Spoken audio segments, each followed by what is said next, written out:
Tonight, as a special preview, our entertainment reporter Bill Carlson offers some predictions on who might win.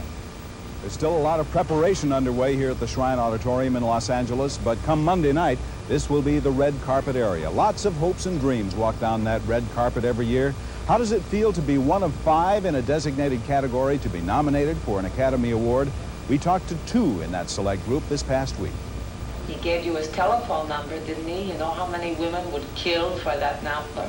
Sally Kirkland is nominated for Best Actress for a very special performance in Anna, for which she prepared by learning Czech. The minute I read the script, I was laughing and crying simultaneously, and I couldn't stop reading, and I put the script down and my heart was going, and I said, this is going to be life or death, but I'm going to get this part, and I'm going to get an Oscar nomination, and if I don't get this part, it's not going to be because I didn't try everything.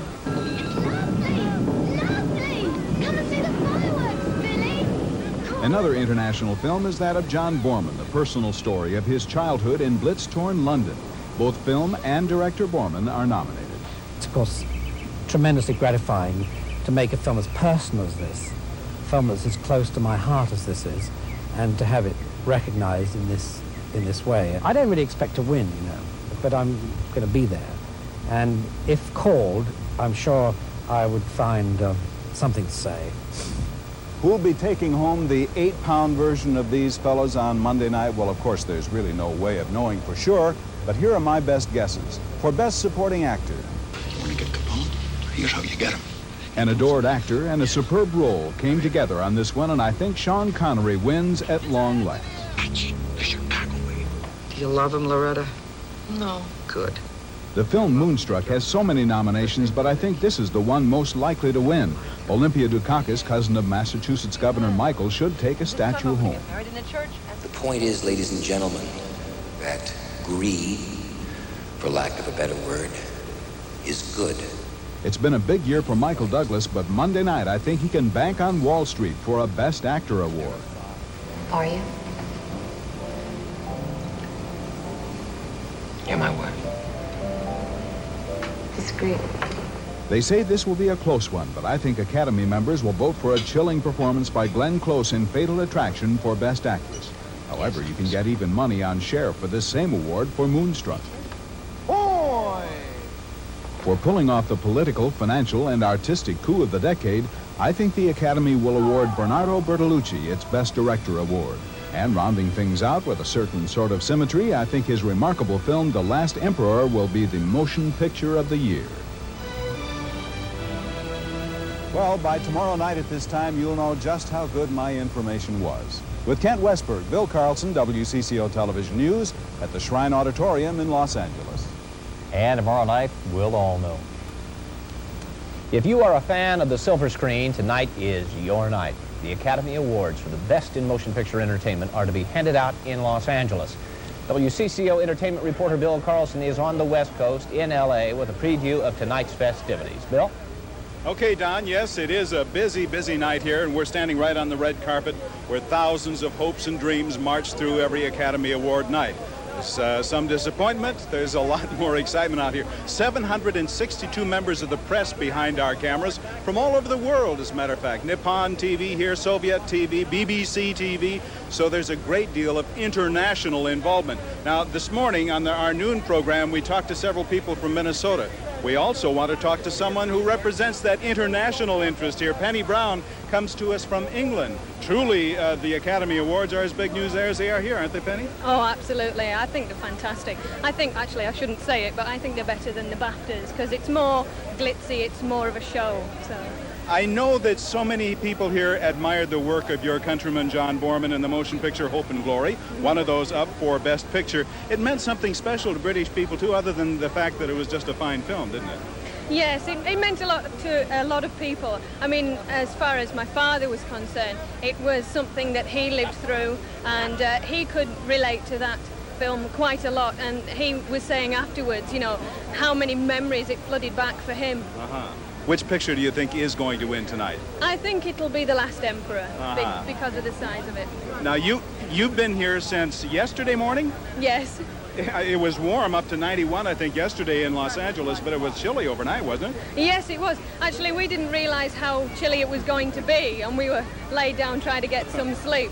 But the California people are absolutely wonderful. They were lending us blankets and saying, "Gee, you warming up?" You know, and all this. It was really nice. Penny, thank you so much for gracing our television station, and bring our greetings back to England with you, will you? Thank you very much. Okay, Penny Brown, who came to the Academy Awards, spent like 36 hours here before the awards began. Incidentally, among those people also out in front today, hello there. I couldn't stand not saying hello to Don Shelby and Pat Miles back in Minneapolis. I mean, how long has it been since I dressed up like this, you know? Don, you don't know who that person is, Don, I have do you? no idea who that is. Hi, Don. Hello, Nancy. Pat says hi. All kinds of strange people wander in. Incidentally, Don, I know someone was interested in those picketers here Yeah, this the morning. Guardian Angels. Right, they were picketing out in front against the motion picture colors, which just by some coincidence happens to open this coming Friday. They have now disappeared. I think they got the press they were here to get, and they have now disappeared. All right, Bill. Thank you very much for all of those reports and letting us see your wife. Okay, thank you, Don. You betcha. Well, it looks like they're having kind of a nice day out in California. All those stars won't get their dresses wet. No.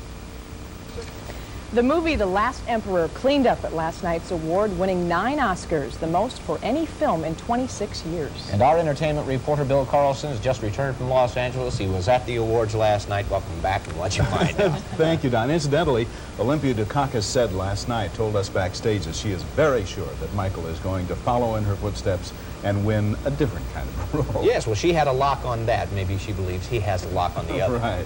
You know, all the excitement, the greatest excitement, I guess, is outside. Just that's where the public is allowed to see what's going on at the Academy Awards. Anybody can get into these stands, providing you show up maybe 24 to 36 hours earlier. As you can see, people like Tom Selleck and his wife, and there's Faye Dunaway and several others. There's Charlton Heston. He was a big favorite of the fans.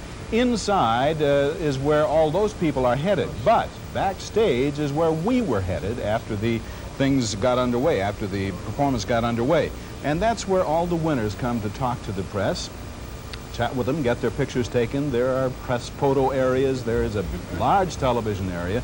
And, of course, all the winners and presenters come back to talk to us. Cher, obviously, was a favorite. Let's listen to what she had to say when people said, "Show us your dress."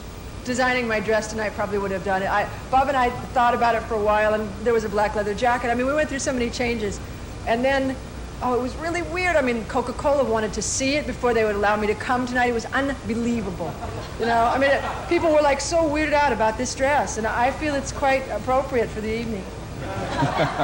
Appropriate for the evening. Incidentally, that dress revealed all of her tattoos, and I won't tell you where they are. Come on, you can't just leave us there. Well, it doesn't leave much to the imagination, Bill. I mean, with those seats at such a high priority, there are a group of people called seat fillers. We're going to tell you about them tonight, what function they serve, and why several folks who have absolutely nothing to do with show business get a good look, a very intimate look at the Academy Awards. Phil, I have a question for you. Were you surprised at all by all the awards that The Last Emperor won last night? No, I wasn't. I thought that was going to be the case. I was a little surprised at Cher. I thought there were so many very, very strong candidates in that field that I thought that she might have a tough time getting it. But I tell you, her popularity outside was just unbelievable. well, her popularity inside as well, because Right, when her name was exactly. announced for the nomination, you could tell that at least inside that hall, and that's where it counts, actually, Big ovation. she was going to be the winner. Right. Thank you very much, Bill. Look forward to that seat filler story tonight. What was going on backstage, outside? And did you know there is a story behind the seating and how the seats get filled up even when the actors are up accepting the awards? Our entertainment reporter Bill Carlson was in Hollywood last night looking for a story about what you don't ordinarily see or hear about. And here's his report. Fewer fans, about a third the number, saw the festivities get underway outside the Shrine Auditorium this year, and since they were opposite the press, a magnet for all actors, those fans often got only a back view. The preceding 18 years at the Dorothy Chandler Pavilion, many more fans enjoyed that outside reception, but the hall only held 2,200 people for an Academy membership of over 5,000. Enter the Shrine Auditorium with its seating capacity of over 5,000. Following the announcement of each winner, that person, as well as the presenter, is asked to make his way backstage to meet the press. While this was going on stage, Winner is Cher in Moonshot. we were talking to her screenwriter, John Patrick Shanley, backstage. Ah, my darling. John, that's a perfect segue into my question. You're involved in casting. What is it that jumped out of Cher that made you think she was so right for this? Come on, look at her. She's the greatest, man. She's terrific. Nobody else could have played that role like her. She was great. And I don't think that this means that I am somebody, but I guess I'm on my way. Thank you. There, of course, were occasional empty seats in the full house caused by those who had gone backstage to meet the press. Those empty seats were very noticeable to TV director Marty Pacetta. The first year that I did the Oscar, I kept looking up at the monitor. I said, where do the people go? So the next year, I said, I got an idea. And I said, oh, I'm going to have a bunch of friends in the lobby and dressed in tuxedos and evening gowns, invited to the show. And they'll just fill that seat in until the winner has come back to keep the auditorium look like it's full. We stay behind the scenes until we are signaled to fill a seat. Sometimes they're gone for 15 or 20 minutes. Now, if you're really lucky, they never come back.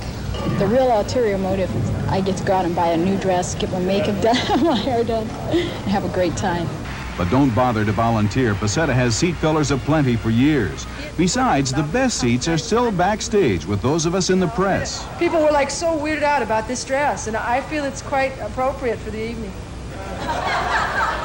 With Kent Westberg, Bill Carlson, WCCO Television News at the Academy Awards.